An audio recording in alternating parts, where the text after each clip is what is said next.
Hi friends, ఈరోజు నేను black forest cake చేయబోతున్నానండి. వెట్ ఇంగ్రీడియంట్స్ అన్నీ రెడీ చేసుకుంటున్నాను. ఒక కప్పు మైదా తీసుకున్నాను నేను, 125 ml. దీనిడు నేను మిల్క్ మేడ్ వేస్తున్నాను. మిల్క్ మేడ్ని బాగా బీట్ చేసుకోవాలండి. చిక్కగా ఉంది కదా, కొంచెం లూజ్ అవ్వాలి. హాఫ్ కప్పు షుగర్ వేస్తున్నానండి, 125 ml షుగర్ కూడా వేస్తున్నా. ఆయిల్ వేస్తున్నాండి. మీరు ఆయిల్ అయినా వేసుకోవచ్చు, ఆయిల్ ప్లేస్లో బటర్ కూడా వేసుకోవచ్చు. మెల్ట్ చేసి వేసుకోవాలి బటర్ని. 60 ml వచ్చి మిల్క్ కూడా వేస్తున్నా. 1 టేబుల్ స్పూన్ వెనిలా ఎసెన్స్ అండి. ఇప్పుడు ఇవన్నీ బాగా కలిపేసుకోవాలి. ఇంగ్రీడియంట్స్ రెడీ చేసేసుకున్నామండి బ్లాక్ ఫారెస్ట్ కేక్ కోసము. ఇప్పుడు డ్రై ఇంగ్రీడియంట్స్ వేసుకుందాము. 50 ml మేము మైదా వేసానండి. టేబుల్ స్పూన్ వచ్చి బేకింగ్ సోడా, కోకో పౌడర్ అండి. 3 టేబుల్ స్పూన్స్ వేసానట్టు. 1/8 వంతు సాల్ట్ వేయాలండి, అంటే 1/4 టేబుల్ స్పూన్ల సగం.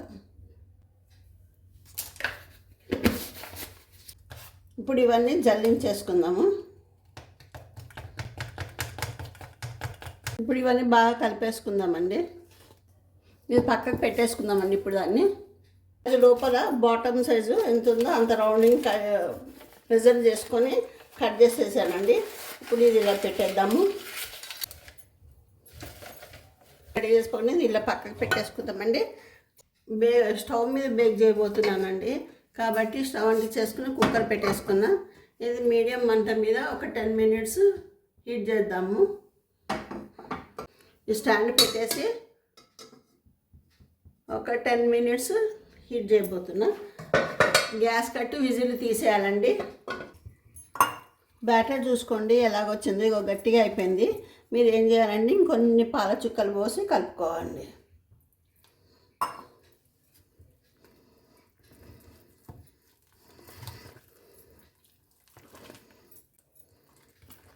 ఒక 60 ml పైన నాకు ఒక 2 టేబుల్ స్పూన్స్ అంత మిల్క్ ఎక్స్ట్రా అయింది, కావాల్సి వచ్చింది. మీరు కూడా అలా చూసుకుని వేసుకోండి. ఫస్ట్ అయితే 60 ml వేసుకోండి. ఫైనల్గా 1 టీ స్పూన్ అంత వెనిగర్ వేస్తున్నానండి.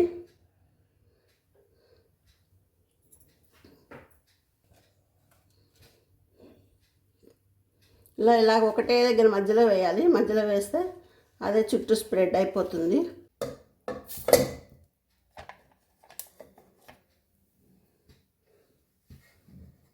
ఇలా పెట్టేసేసి ఇలా మూత మూసేసుకోవాలి. 40 to 45 minutes వరకు పెట్టాలండి, బేక్ చేయాలి. దాని తర్వాత చూద్దాము ఎలాగొచ్చిందో.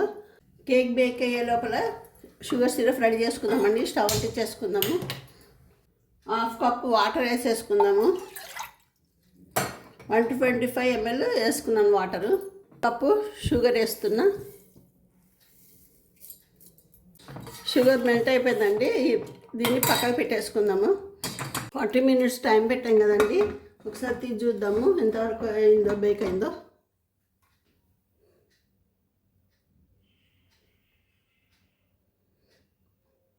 ఇంకా తడిగా ఉందండి. ఇంకో 15 నిమిషాలు టైం పడుతుంది, అంటే 50 to 55 మధ్యలో టైం పడుతుంది. ఇప్పుడు ఎలా వచ్చిందో తీసి చూద్దామండి. చూసారా, చేతికి అంటుకోవట్లా, బాగా బేక్ అయింది.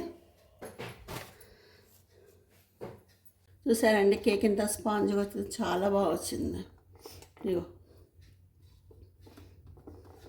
ఇప్పుడు దీన్ని 3 భాగాలు చేసుకోవాలి కేక్ని. విప్పింగ్ క్రీమ్ బాక్స్ని ఎటు పడితే అట్టే ఓపెన్ చేయొద్దండి. ఇక్కడ రాసింది చూడండి, షేక్ వీల్ బిఫోర్ ఓపెనింగ్ అని. బాగా ఇట్లా షేక్ చేయాలండి. ఇక ఇక్కడ రెండింటికి మధ్యలో ఇక్కడ ఓపెన్ అని రాసింది. ఇటు నుంచి కానీ ఇటు నుంచి కానీ ఈ సైడ్ కార్నర్ నుంచి ఓపెన్ చేయాలి.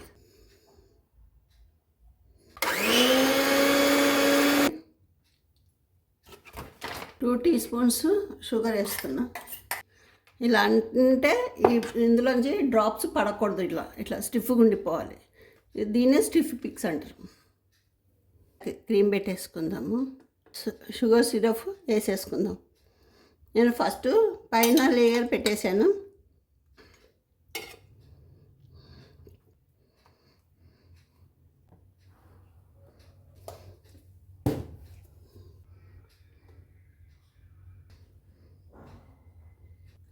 ఇది వేసేయాలి. సాఫ్ట్గా చేసుకోవాలండి. సేపు ఫ్రిడ్జ్లో పెట్టేసి వద్దామండి.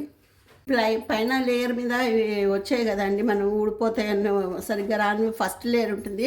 ఎక్కడైతే మార్కింగ్ చేసి తీసేస్తామో ఈ పీస్ని పడేయకూడదండి. దీన్ని చిన్నగా పౌడర్ లాగా చేసేసుకొని పైన అప్లై చేయొచ్చు. కొద్దిగా విప్పింగ్ క్రీము దీన్ని పెట్టాలండి. కేక్ బోర్డ్కి పెట్టేసి ఇలాగ మధ్యలోకి వచ్చేటట్టు పెట్టాలి.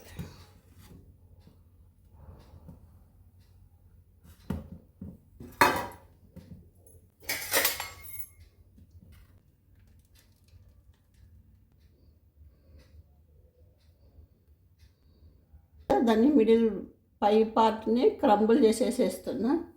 ఫైనల్గా కేక్ అయితే అయిపోయిందండి. మీరు కూడా చేసుకుని తినే ఎలా వచ్చిందో నాకు కమెంట్ రూపంలో తెలియజేయండి. లైక్ చేయండి, షేర్ చేయండి, సబ్స్క్రైబ్ చేయండి. మీకు మరిన్ని కొత్త వీడియోలతోటి మేము ముందుంటాను. Bye bye. Happy new years also.